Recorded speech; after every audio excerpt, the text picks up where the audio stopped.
Hello everyone and welcome back to my channel. Today I'm doing my new deck interview spread with the Thoth Tarot. So before I get into it, I just want to explain a couple of things about working with this deck. This is the year that I am learning about Thoth Tarot. Sure, I've had this deck before and I know a little bit about it. I know it's different to the Rider-Waite-Smith and I have a general idea of how it is different, but I don't have an in-depth knowledge of it. To be honest, I was always put off, not by the artwork, which in my opinion is stunning, and in many ways I consider it to be more beautiful than Pamela Colman Smith's Rider-Waite-Smith tarot deck. That's not the issue. The issue is with Aleister Crowley's reputation, and I have read a little bit about him, his life path. Actually, only last year I read a book called The Sex Magicians. It's a book on the people that have been involved throughout time, as far as we know, in the occult and their interest in sex magic, which Aleister Crowley was, I would say, famous or rather infamous for. And it detailed about, his life along that path and some of the practices that he practiced. Now, I don't think, as like some people, that he's like evil incarnate or anything like that. In fact, I do respect the man for, pursuing a path that was so unorthodox for the time and so different. And, just having, I guess, the courage to go against, the mainstream at the time, which was, it was really quite incredible. Still, I think the saying "power corrupts" and "absolute power corrupts absolutely" holds very true in his case, and I think he's lost his way personally a little bit. So I think because of that, basically, because of some of the practices he was involved in, because of the way that he ended living in, towards the end of his life as well, I can't seem to disconnect that from the deck. But I also know that I want to understand this deck a bit more. And so this is the year that I'm going to start practicing and working with it a little bit. It might end up going nowhere, okay? This is just the beginning. And so I thought it would be really apt to do a 6-card new deck interview spread. I've done this before with many other tarot decks that I have, and I've posted some of those on my YouTube channel. You can search for that. I think they're under live readings or something like that. Anyhow. So that's the first thing. The second thing I want to say is that I'm not familiar entirely with the court cards in the deck. I know they have a different structure to the Rider-Waite-Smith, so if they come up, I probably won't dwell too much on those meanings if they come up. And third and final thing is that when I bought this, I was looking for a particular type of cardstock. I didn't want the latest versions that are really big cardstock. And the one I had about a decade ago had really large cards, and I also didn't like the cardstock itself in terms of how it felt. So I decided to order what I thought was an AGM Mueller, but it's not. Although it might be like similar company, or maybe they own this, I don't know. But it's basically from Europe, and I've been told that it's in Dutch, okay? So I don't speak Dutch. I'm not entirely fluent with the Thoth, so it would be interesting to see how we go in terms of interpreting. But being a fire sign, such practical considerations never really worry me, okay? I just go with it, and you know what? Logic and reason be damned. I have an impulse or an instinct to pursue this, and I'm going with it. So let me put aside the box and all that. So yeah, as you can see, the meanings of the cards are in Dutch. So if you're Dutch, you might find this a bit more entertaining. But anyhow, that aside, I am going to take a little bit of time to shuffle, connect with spirit as I usually do, and then we'll get started with the reading.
let's cut.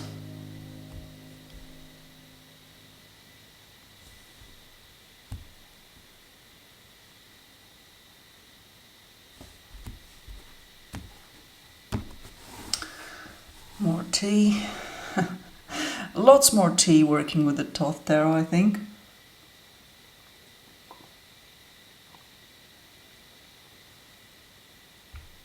Right. First card. What are you here to teach me?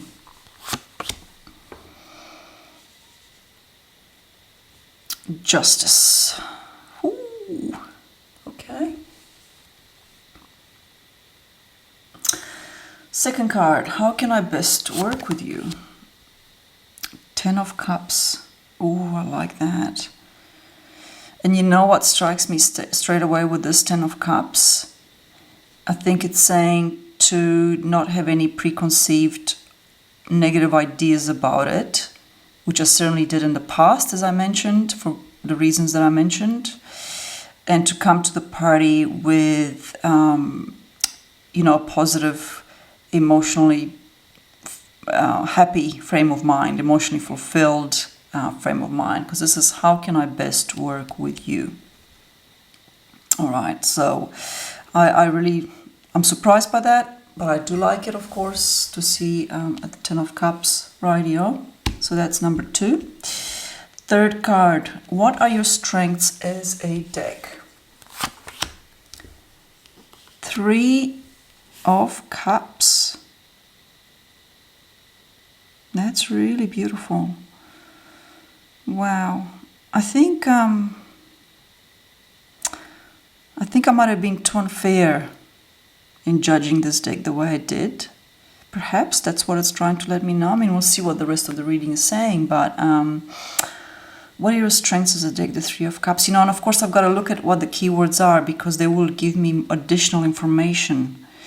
Am I too old to pick up Dutch as another language? Probably. I can't imagine it's an easy language to learn, but anyhow, so 3 of Cups. Beautiful. So that's strengths as a deck. And I think it's telling me that it is a rich deck in a very positive way. It's got a lot of information, of course, and there's a lot to it. But being a Cups, we're dealing with the the emotions in the feeling realm, and I can't help but notice the symbol of Mercury right at the top there. Okay, so the strengths as a deck means a lot of information. Mercury is about communication, of course. It's also, messenger of the gods, and it's got a few other qualities like trade and commerce and magic. I mean, there's a lot of, Mercury packs a lot in it. So anyway, that's really encouraging so far. Fourth card, what are your limitations? I've got the Hermit. Okay, let's have a look at this. The Hermit is a limitation. I think it's saying that obtaining the knowledge and the wisdom at the core of this deck isn't an easy path. We've got this light here that's sort of coming out, but I think some of the symbols in here, like the 3-headed dog, and I think that's a snake, it hints at like really deep layers of meaning that might not be easy to obtain, or it will take a long time to actually come at those meanings, because the Hermit, things aren't really in a rush, and it's very much an introverted card of solitude and introspection. All right, so and I think it's also saying, about being like not obvious, right? Anyway, that's just some of the things that have come out of that card instantly for me. So I think this reading is on point, absolutely. right from the beginning with what are you here to teach me? I'll talk about that in a second. I just want to get the rest of the reading done. Fifth card, what will our relationship be like? Oh, that's beautiful. Another card of cups, and I'm not sure which one it is. I'm not sure if this is, I mean, it's got what appears to be a female in the center, so it could be a queen or it could be one of the pages. I'll have to actually have a look. So yeah, as I mentioned, I'm not familiar with the court card system of Crowley, but I'll be learning that. But I think, you know, putting that aside, regardless of what it is, the energy of this card hints at a relationship that is very emotionally fulfilling for me, absolutely, and has a lot of depth to it with the cups there. I've got 2 majors and 3 cups. So the cups element, the element of water, is very significant in my working with the Thoth and in our relationship. Okay. And 6th and final card, what is your guidance for me as a tarot reader? Right, so I've had a look. I have ordered a couple of Thoth books. One of them is Gerd Ziegler's Tarot Mirror of the Soul, a handbook for the Thoth Tarot. And I find this it's actually a really good book. Thank you to Diane. She used to have a channel called Magical Haven. She recommended some Thoth books, and this being one of them was a really, really good recommendation. So anyhow, the accompanying word for the Four of Pentacles, this is indeed the Four of Pentacles, is power.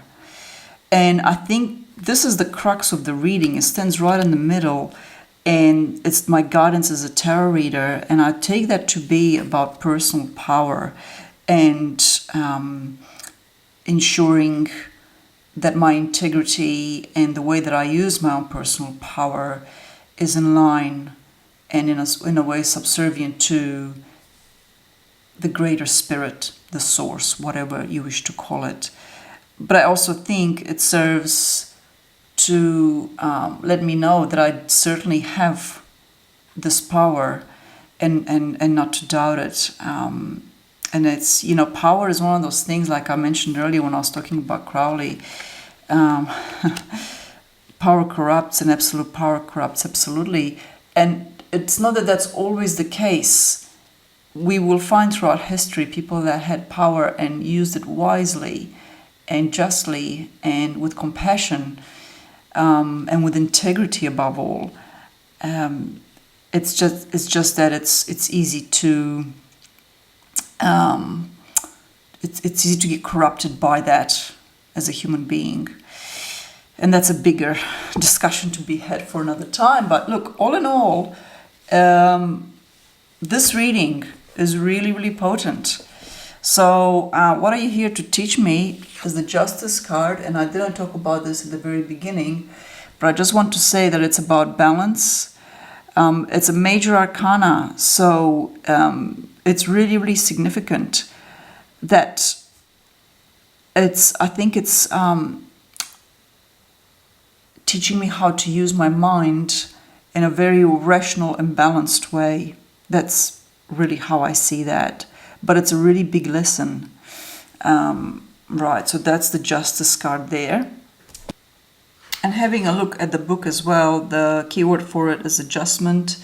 And Gerd Ziegler talks about, you know, keeping our life in balance, and not just mentally, but in all aspects, and not going to extremes, and being centered right in the midst of life. So I think that would apply to tarot readings in terms of what this is here to teach me. The Hermit is probably the one that's thrown me off the most in terms of the limitations for this deck. And I've just taken it as a deck that is not that easy to understand at times, which is understandable. Yeah, so anyhow, I'm really encouraged, in essence, by this reading to continue working with the Thoth and to expand my knowledge on it, it will be a lifelong process, no doubt, because I feel like it's such a rich deck that it's like 1 year won't be enough, basically. But this is the first step. My new deck interview spread with it has been fascinating. I feel that it's been on point, and most of all, it's been really, really encouraging for me to continue my work with it. So I shall conclude this video here, and as always, thank you so much for your presence. Thank you for watching and supporting my channel. Until my next video, take care.